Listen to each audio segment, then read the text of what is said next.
sempre um privilégio cantar com esse rapaz talentoso.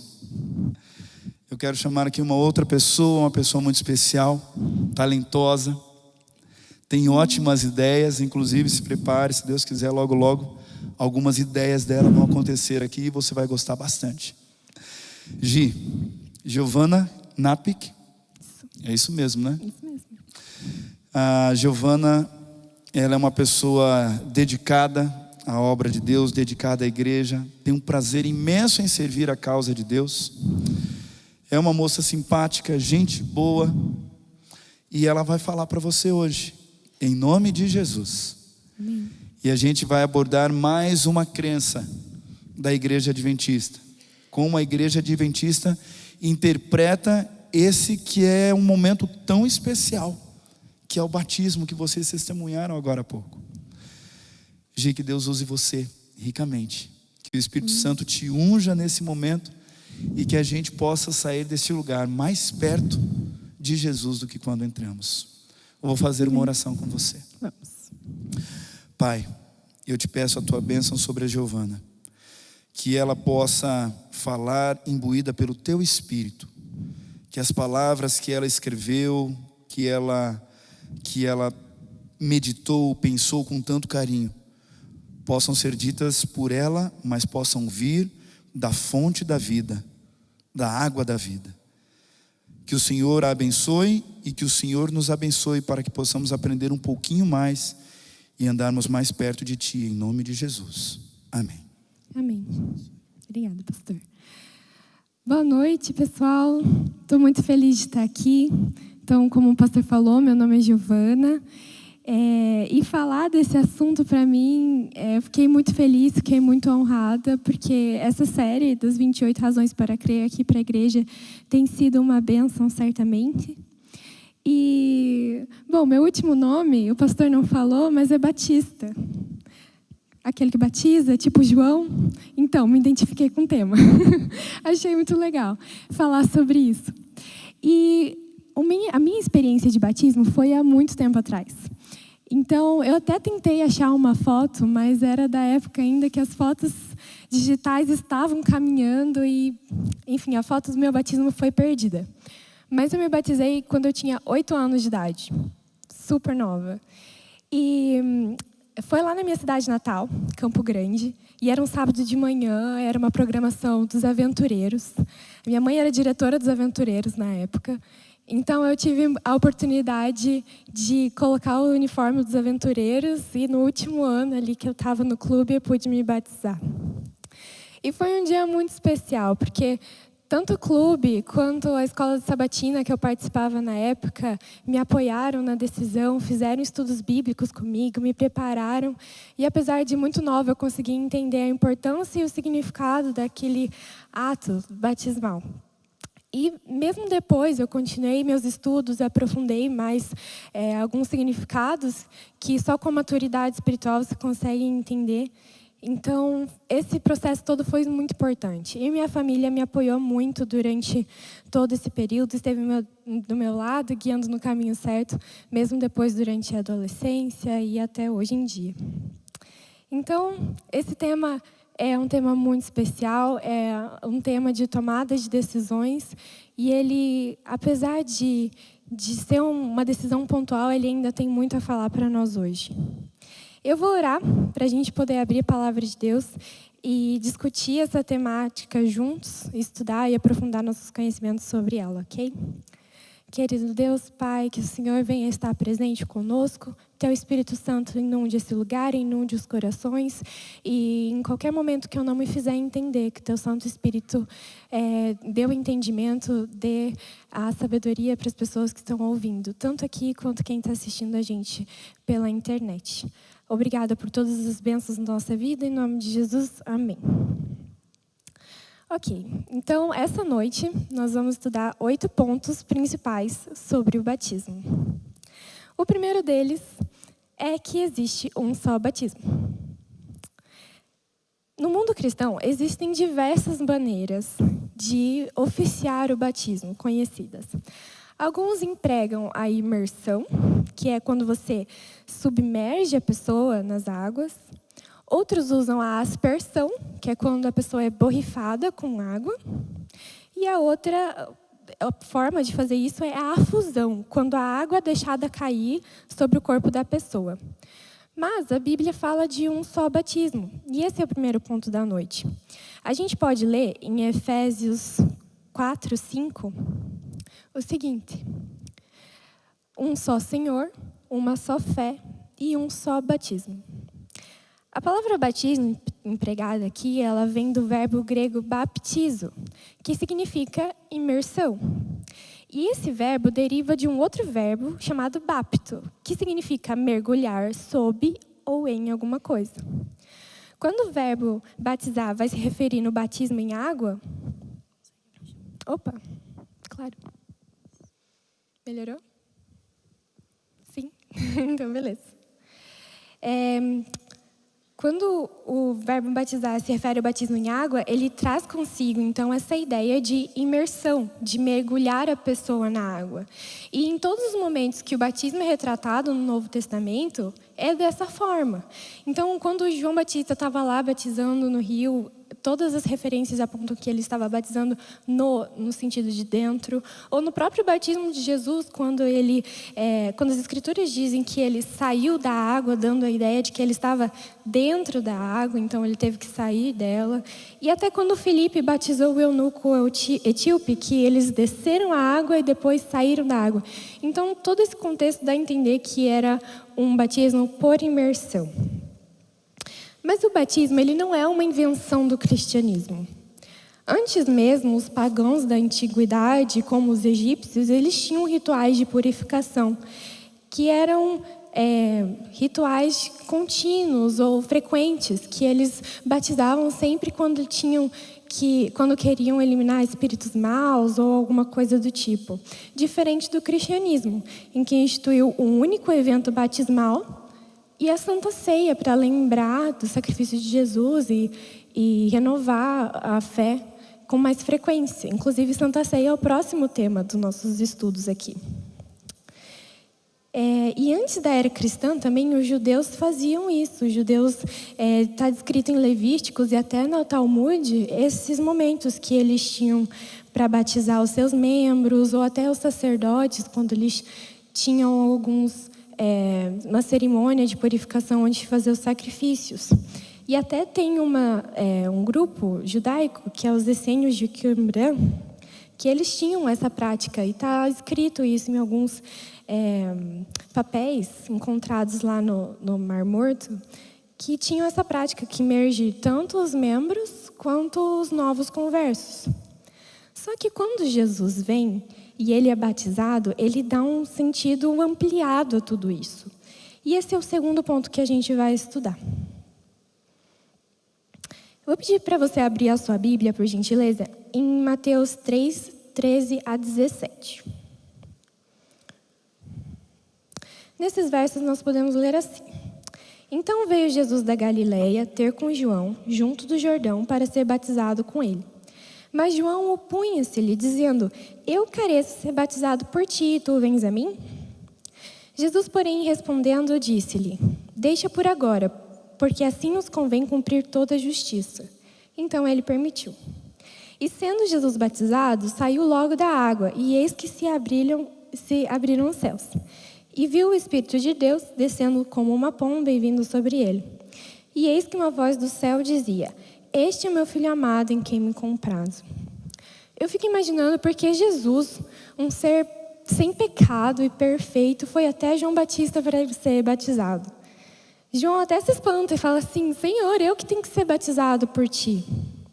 Mas, uma vez que Cristo, aquele que não conheceu o pecado, foi batizado para cumprir toda a justiça, nós, como pecadores que somos, devemos fazer o mesmo, porque Jesus é o nosso modelo e exemplo. Um fato curioso sobre o batismo de Jesus é que, a partir desse momento, Jesus correlaciona o início do seu ministério, por volta de 30 anos, com o início das atividades pelos sacerdotes do antigo Israel. Moisés descreve isso em Números 4, em alguns versos de Números 4 ali. E, além disso, era costume do povo de Israel que, antes de qualquer sacrifício, o sacerdote fizesse uma cerimônia para ser limpo com água. Isso está escrito em Êxodo 29. Isso é interessante porque é um detalhamento preciso de uma das profecias que podemos encontrar em Salmos 110, verso 4, que fala assim: jurou o Senhor e não se arrependerá. Tu és um sacerdote eterno, segundo a ordem de Melquisedeque. Melquisedeque foi o único rei e sacerdote ao mesmo tempo. Mas ele morreu. Então, quem seria esse rei e sacerdote eterno? Jesus. E Hebreus 5, 9 e 10 mostra isso para nós. E sendo ele consumado, veio a ser a causa da eterna salvação para todos os que lhe obedecem, chamado por Deus sumo sacerdote segundo a ordem de Melquisedeque. Então, lá atrás, existia uma profecia que apontava para Jesus e foi através do batismo dele que ele confirma mais uma vez que é o Messias. Ele dava início ao seu ministério como rei e sacerdote eterno, redimindo pecadores através da consumação do sacrifício mais importante de todos, que daria oportunidade de salvação para mim e para você. E falando em salvação, vamos entrar no próximo tópico dessa noite. Cristo ensina para nós que quem crer e for batizado vai ser salvo. Está em Marcos 16, 16. Na igreja apostólica, lá na igreja primitiva, o batismo era justamente a confirmação da fé pelos novos crentes. E Pedro, um dos apóstolos, ele usa a experiência de Noé e o dilúvio para ilustrar essa relação do batismo e a salvação. Concorda comigo que antes do dilúvio, o mundo tinha atingido um pecado extraordinário, de tamanha proporção que Deus adverte por intermédio de Noé para que as pessoas se arrependam face à destruição que estaria vindo. E as 8 pessoas que aceitaram esse pedido de Deus, Noé e sua família, entraram na arca e foram salvas através da água. E em 1 Pedro 3, 21, explica exatamente que a arca é representada pelo batismo que agora também salva vocês. Não a remoção da sujeira do corpo, mas o compromisso de uma boa consciência diante de Deus, por meio da ressurreição de Jesus Cristo. Pedro explica que nós somos salvos por meio do batismo, no mesmo sentido como Noé e sua família foram salvos através da água.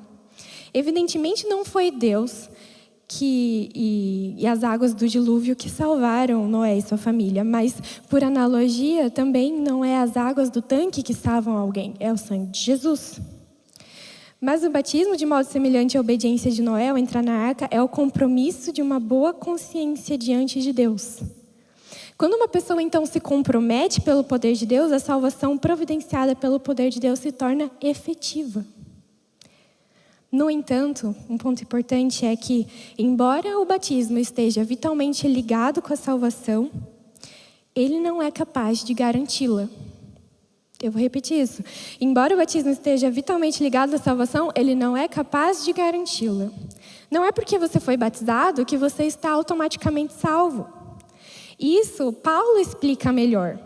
Ele fala em 1 Coríntios 1 a 4, como o povo de Israel esteve imerso em água quando eles estiveram sobre a nuvem de Deus no deserto, e também como eles passaram pelas colunas do Mar Vermelho, tendo sido batizados de maneira simbólica. E no final das contas, Deus não se agradou da maioria deles. Assim, nos nossos dias, o batismo não nos assegura automaticamente da salvação. E essa experiência de Israel foi escrita, como diz Paulo, lá em 1 Coríntios 10, 11 e 12, ali, que para a advertência nossa, de nós outros sobre quem os fins dos séculos têm chegado, aquele, pois, que pensa estar de pé, veja bem, veja que não caia.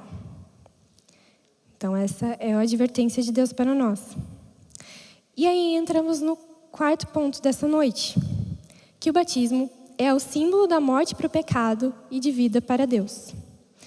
No batismo, o cristão ele ingressa simbolicamente da mesma paixão experimentada pelo nosso Salvador. Isso descreve Paulo em Romanos 6, 3 a 5, que fala o seguinte: ou vocês não sabem que todos nós que fomos batizados em Cristo Jesus, fomos batizados em sua morte? Portanto, fomos sepultados com ele na morte por meio do batismo, a fim de que, assim como Cristo foi ressuscitado dos mortos, mediante a glória do Pai, também nós vivamos uma nova vida. Se dessa forma fomos unidos a ele na semelhança de sua morte, certamente o seremos também na semelhança de sua ressurreição. No batismo, os cristãos são unidos com Cristo na semelhança de sua morte e crucificados junto com ele. Isso significa, e Paulo explica melhor isso em Romanos 6:7, falando que foi crucificado com ele o nosso velho homem, para que o corpo do pecado seja destruído e não mais servamos o pecado como escravos. Porquanto quem morreu está justificado do pecado, porque o salário do pecado é a morte, então quem morre está justificado pelo sangue de Jesus. E não apenas se trata de morte, mas também de sepultamento. Em Colossenses 2:12, vemos que somos sepultados juntamente com ele no batismo. Assim como o sepultamento é um evento que vem após a morte da pessoa, assim como o indivíduo se submerge nas águas, é sepultada lá a velha vida de pecados que deixou de existir para sempre quando ele aceita Jesus Cristo. E a palavra diz que Deus atira os nossos pecados nas profundezas do mar, na profundeza das águas, e eles ficam sepultados lá para sempre. Então, os que foram sepultados com Cristo no batismo, depois eles são ressuscitados com Ele na semelhança de sua ressurreição e comprometem-se a viver uma novidade de vida. Quem se batiza renuncia ao seu antigo estilo de vida e estão mortos para o pecado e confirmam que as coisas antigas já passaram e eis que Cristo faz novas todas as coisas. Depois do batismo, o poder de ressurreição de Cristo começa a operar em nossas vidas e nos permite andar em novidade de vida. Se estamos mortos para o pecado, estamos vivos para Deus em Cristo Jesus. E ao fazer isso, nós podemos testificar de que a única esperança de vitória sobre a velha vida se encontra na graça salvadora de um Redentor ressurreto, que nos providenciou uma nova vida espiritual pelo poder energizante do Espírito Santo. E essa nova vida, ela é um outro nível de experiência humana, com novos valores, novas aspirações, novos desejos, que estão voltados completamente à submissão de Jesus. Nós somos novos discípulos e o nosso Salvador, através do batismo, nos torna os seus discípulos. O batismo é o sinal do nosso discipulado, então. E aí a gente pode entrar num próximo tópico, que seria a relação de conserto. No Antigo Testamento, a circuncisão que existia no povo de Israel era um sinal do relacionamento entre Deus e Abraão, por exemplo. Ela era um sinal de identidade nacional, por assim dizer. E qualquer homem que não era circuncidado não pertenceria àquela nação. A circuncisão de Abraão, como adulto, ele significava e confirmava a experiência prévia de justificação pela fé que ele teve com Deus. E a circuncisão representou para ele um selo da justiça de fé que ele teve quando incircunciso. Paulo comenta sobre isso em Romanos 4:11. Mas a circuncisão, por si só, não garantia a entrada verdadeira do indivíduo numa dimensão espiritual do conserto. E a gente pode ver isso em Deuteronômios 10:16, que diz assim: circuncidai, pois, o vosso coração e não endureçais a vosso serviço. E a circuncisão, nessa dimensão espiritual, se refere a qualquer coisa que obstrua o acesso de Deus ao nosso coração. E todos os israelitas, todos nós hoje precisamos disso. Quando os judeus, então, rejeitam Jesus como Messias, eles quebraram a sua relação de conserto com Deus, pondo fim à sua condição especial de povo escolhido de Deus. E a partir disso, o Israel espiritual ocupa o lugar da nação judaica. A morte de Cristo, ela ratifica um novo conserto entre as pessoas e podem entrar nele por meio de uma circuncisão espiritual todos aqueles que acreditam, que fazem um compromisso, uma resposta de fé e acreditam no sacrifício expiatório de Cristo. Inclusive, em Romanos, nós lemos que o que importa é a circuncisão do coração no espírito. E o batismo representa essa circuncisão espiritual. Colossenses 2, 11 e 12 fala o seguinte: nele também vocês foram circuncidados, não como uma circuncisão feita por mãos humanas, mas com a circuncisão feita por Cristo, que é o despojar do corpo da carne. Isso aconteceu quando vocês foram sepultados com ele no batismo e com ele foram ressuscitados mediante a fé no poder de Deus, que o ressuscitou dentre os mortos. Então, tendo esse corpo da carne removido através da circuncisão espiritual executada por Jesus, aquele que é batizado entra em uma relação de concerto com Jesus. E assim, esse cristão vai se achar em condições de receber o cumprimento da promessa do concerto. Em Gálatas 3, 27 e 29, diz que: pois os que em Cristo foram batizados, de Cristo se revestiram. Pois todos são um em Cristo Jesus. E se vocês são de Cristo, são descendência de Abraão e herdeiros segundo a promessa. Então, aqueles que ingressam nesse relacionamento recebem aquela certeza de Deus, que Ele diz: eu serei o seu Deus e eles serão o meu povo. Quem conseguiu entender tudo até agora, diz amém. Amém. Quem não entendeu nada, diz misericórdia. Então, que bom que entenderam. Mas quem não entendeu, eu fiz um documento PDF. E aí vocês podem me procurar, que eu disponibilizo todas essas referências para vocês, quem quiser entender melhor sobre o assunto. Então, o próximo ponto que a gente vai abordar são as qualificações. Todos podem fazer parte do povo de Deus, mas basta que passe por 3 etapas. E essas etapas são importantes, que seriam o chamado para crer, o arrependimento e confissão dos pecados e demonstrar frutos de arrependimento. O primeiro ponto, que é a fé, é um pré-requisito importante, pois a fé ela é a principal coisa. Até Deus afirmou: quem crer e for batizado será salvo. A gente leu isso. Essa fé no sacrifício expiatório de Jesus, como único meio de salvação do pecado, é um pré-requisito primordial. Na época dos apóstolos, inclusive, só aqueles que criam no Evangelho eram batizados. E a gente pode ver isso em vários versículos de Atos 8, por exemplo. Só que, uma vez que a fé vem pela pregação, e a pregação pela palavra de Cristo, a instrução, ela representa uma parte da preparação que é essencial. E a grande comissão de Cristo confirma a importância semelhante da instrução. E a gente pode ler isso em Mateus 28, 19 e 20, que diz: portanto, vão e façam discípulos em todas as nações, batizando-os em nome do Pai, do Filho e do Espírito Santo, ensinando-os a obedecer tudo o que eu lhes ordenei. Para que alguém possa se tornar um discípulo, é necessária instrução, é necessário receber os ensinamentos sobre as ordenanças divinas. E aí vem a segunda etapa, arrependimento e confissão.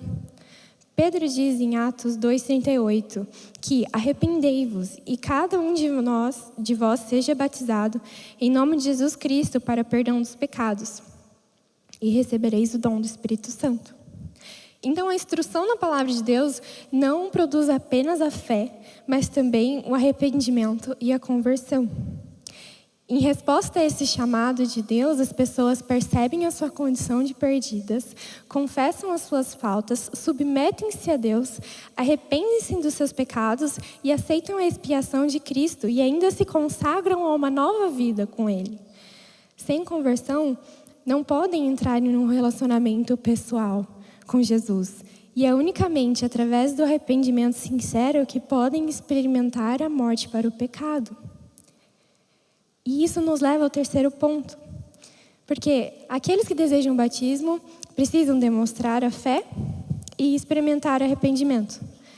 Mas a menos que eles produzam frutos dignos de arrependimento, como diz em Mateus 3,8, eles ainda não terão preenchido os requisitos bíblicos para o batismo.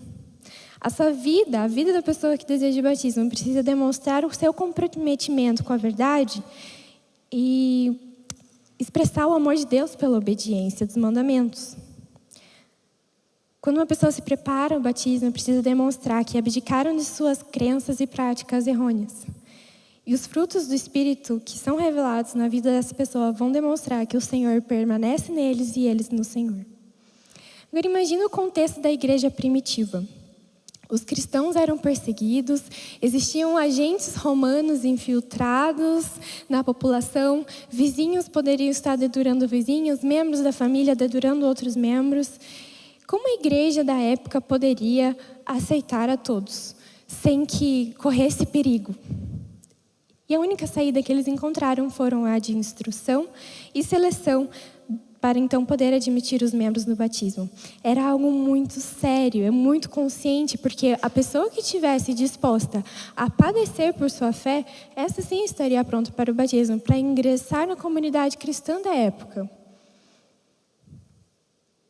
Tomar a decisão de ser batizado, com certeza, deveria ser uma coisa para afirmar que você está pronto para morrer pela causa de Cristo. E ainda hoje é em muitos lugares do mundo. E uma decisão como essa requer passar pelas etapas citadas, como fé, arrependimento, frutificação. Algo que seria muito difícil, por exemplo, para um recém-nascido ou uma criança muito pequena. O batismo, vamos combinar que ele incorpora novos crentes à igreja, com base num novo nascimento. E os torna membros do corpo de Cristo, que é a igreja. E essa incorporação, ela acontece face ao novo nascimento e não ao nascimento infantil, por exemplo. Em vários versículos do Novo Testamento, em Atos 8, fala muito sobre isso, que você lê homens e mulheres se batizando, mas em parte alguma do Novo Testamento, o batismo infantil é permitido ou ordenado. E isso faz muito sentido, pelo fato de que um recém-nascido e crianças muito pequenas não conseguem experimentar a conversão. Mas isso não significa que elas estão excluídas da comunidade do novo concerto. E Jesus fala isso em Mateus 19, 14 e 15. Ele fala: "Deixem vir a mim as crianças e não as impeçam, pois o reino dos céus pertence aos que são semelhantes a elas." Depois de lhe impor as mãos, ou seja, abençoar as crianças, partiu dali. E nesse contexto, os pais cristãos, eles desempenham um papel vital na condução dos seus filhos a uma relação íntima com Jesus, que ao decorrer do tempo, quando elas estiverem prontas, as conduzirá ao batismo. Essa resposta positiva de Jesus ao abençoar as crianças que vieram a ele, levou a igreja a adotar a prática de dedicação às crianças a Deus, para que elas sejam abençoadas por ele e cresçam até se encontrarem em condições de escolher o seu próprio caminho espiritual e decidirem pelo batismo. O próximo tópico é a consagração ao serviço de Cristo. Santo Agostinho disse certa vez: "Tire o espírito. O que será da água, senão água?" Quando Jesus se batiza, ele recebe uma visita especial do Espírito Santo, que significa a sua unção e dedicação à missão que o Pai lhe havia ordenado.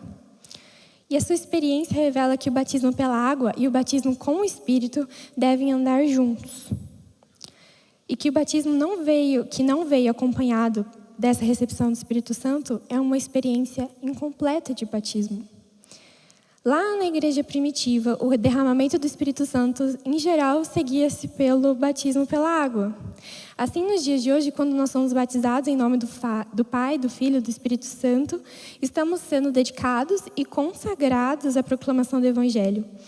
Quando o Espírito Santo nos prepara para esse ministério, ele purifica o nosso coração de todo pecado, depois supre essas pessoas com os seus dons, e esses dons, eles representam uma dotação divina especial que é concedida por ocasião do batismo para habilitar o crente a servir a igreja e ministrar em favor daqueles que ainda não aceitaram a Jesus. Então, receber o Espírito Santo é igual a receber coragem. Atos 1:8 diz o seguinte: "Mas recebereis a virtude do Espírito Santo, que há de vir sobre vós, e ser-me-eis testemunhas, tanto em Jerusalém como em toda a Judéia e Samaria, até os confins da terra." Foi o batismo no Espírito Santo que habilitou a igreja apostólica a testemunhar.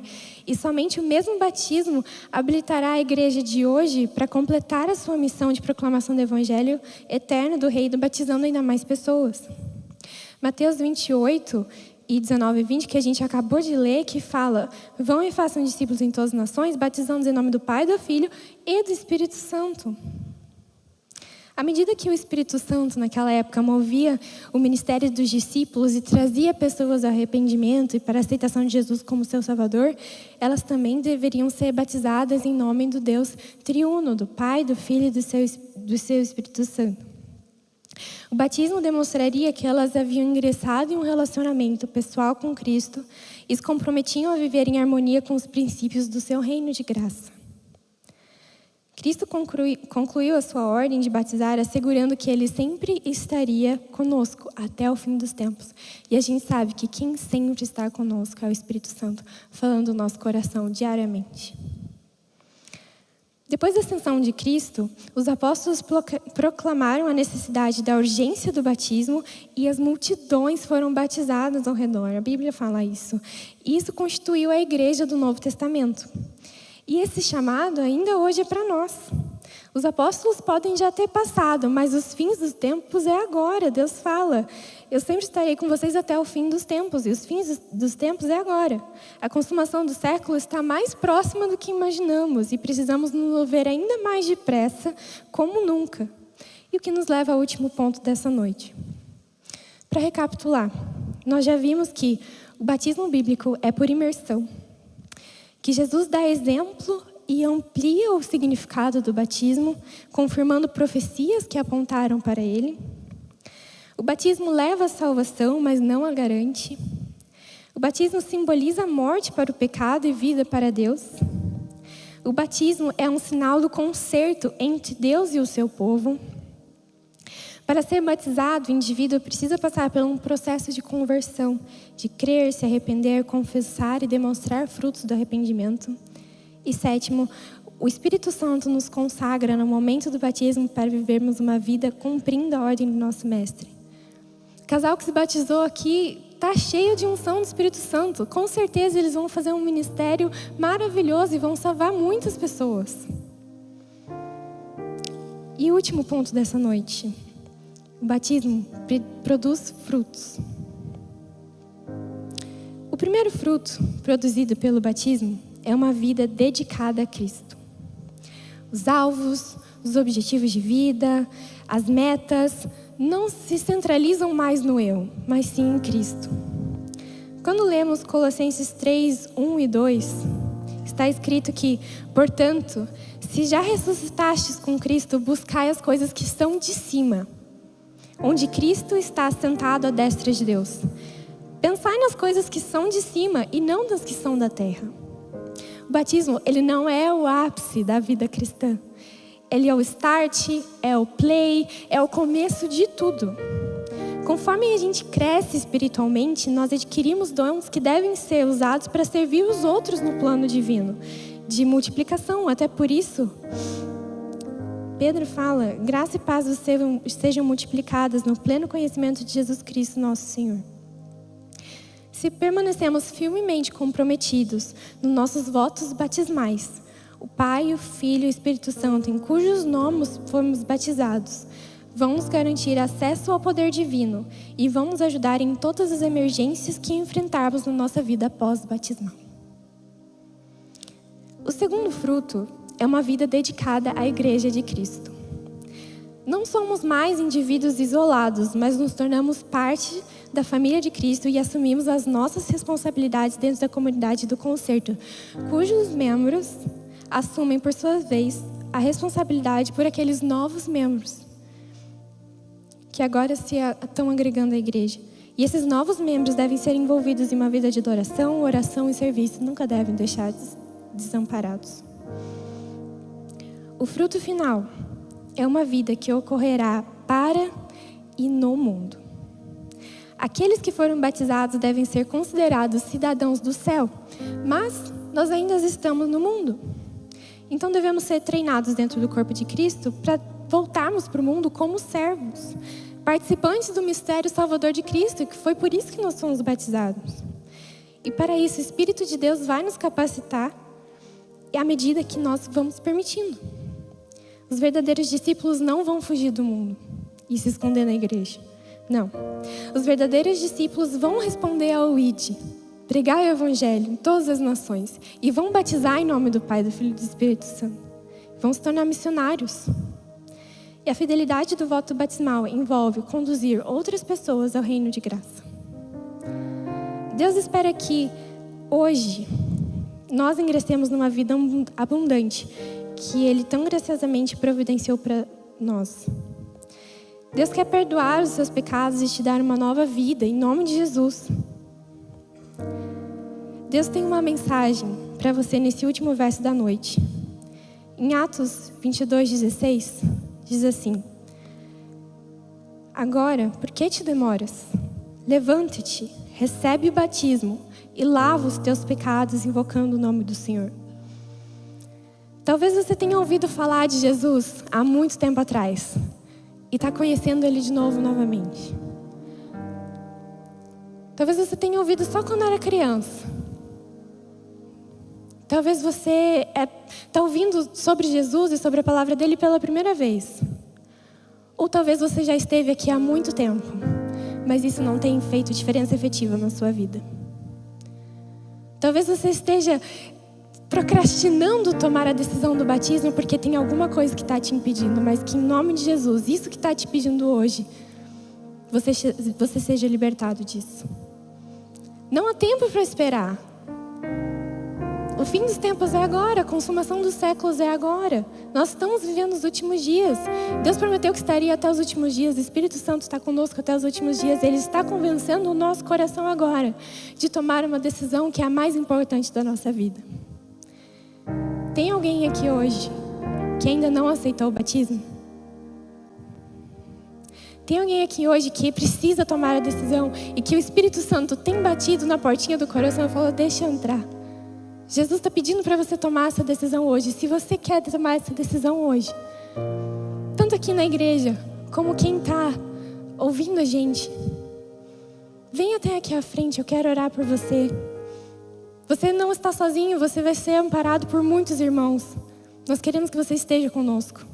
E você que está assistindo a gente de casa, se você deseja se batizar e tomar parte do reino de Deus, escreva nos comentários: eu quero. Tem toda uma equipe que está preparada para te acolher, para falar com você. Não há tempo para perder. Tem alguém aqui hoje que já foi batizado, mas que precisa renovar os seus votos de fé? Tem alguém aqui hoje que deseja ter os seus pecados perdoados pelo poderoso sangue de Jesus Cristo? Nós precisamos tomar essa decisão hoje. Nós precisamos viver uma nova vida em Cristo Jesus. É isso que Ele nos pede. Eu quero orar por você agora. Se tem alguém que quer tomar essa decisão, esse é o seu momento. Antes de a gente orar, o pastor vai cantar uma música muito especial. Que você deixe o seu coração aberto para ouvir o que o Espírito Santo tem a lhe dizer.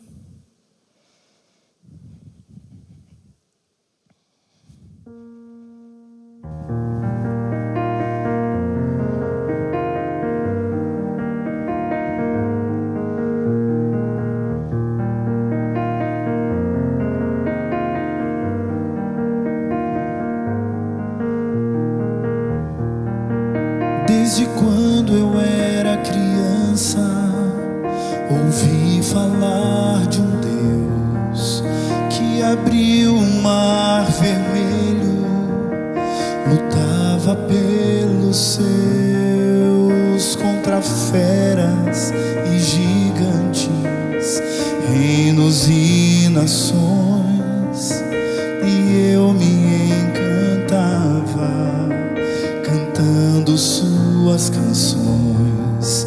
Mas o tempo foi passando e eu não quis ouvir.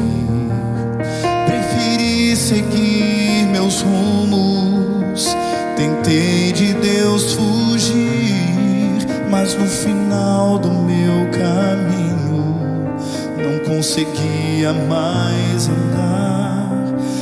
Então senti sua presença, convidando-me a voltar. Senhor, quero me entregar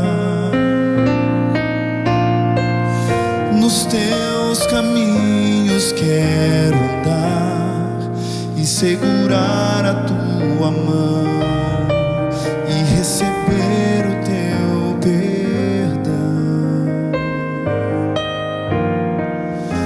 E quero ser a voz que ouvi em minha infância,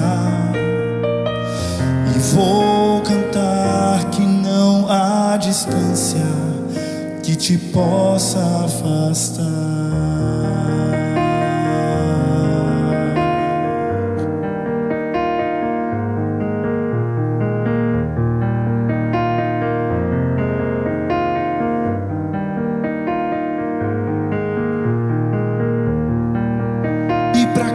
Estiver cansado, sofrer de solidão, pra tua vida fracassada, ter Deus é a solução, pois deixou suas ovelhas para vir te procurar e se sentir em sua presença, porque hoje não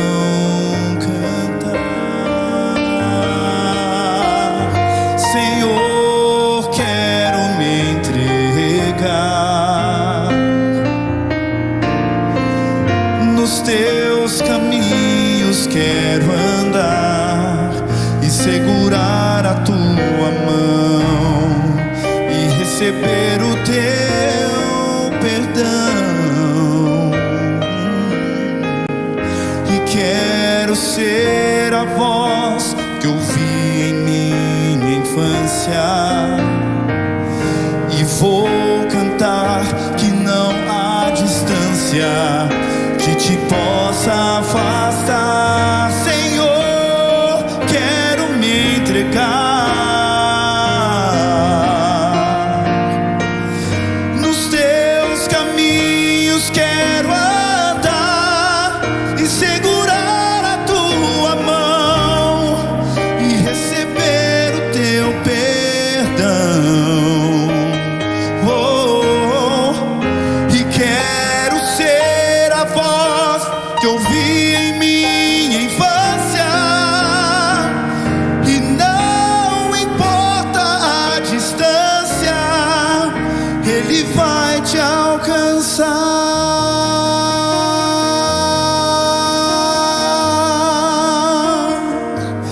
Ele vai te alcançar.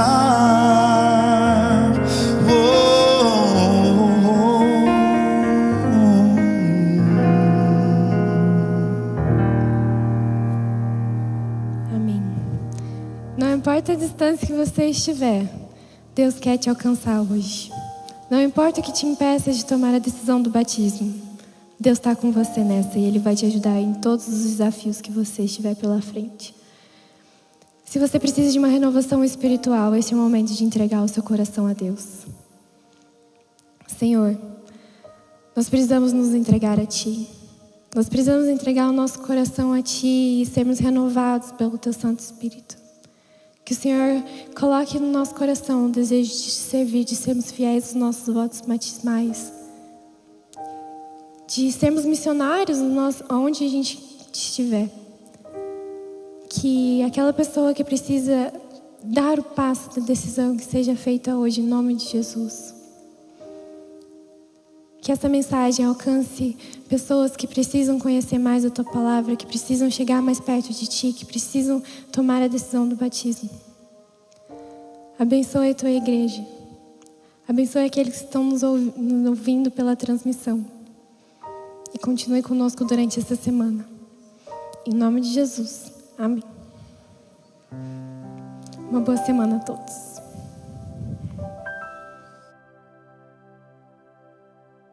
Querido amigo, querida amiga, irmão e irmã, que bom que você ficou um pouquinho mais após esse culto maravilhoso e abençoado. Hoje eu estou aqui para falar dessa decisão que o Espírito Santo colocou no seu coração. O Espírito Santo falou para você através dos hinos que foram cantados, das orações feitas e da proclamação da palavra, do evangelho que o pregador trouxe hoje. Se você está com desejo no seu coração de se batizar, acesse o link que está aí abaixo ou o QR Code que consta na sua tela. Nós estamos aqui para te ajudar com essa decisão, que é a decisão mais importante da sua vida, de aceitar Jesus Cristo como seu Salvador. Acesse o link. Que Deus te abençoe. Um abraço.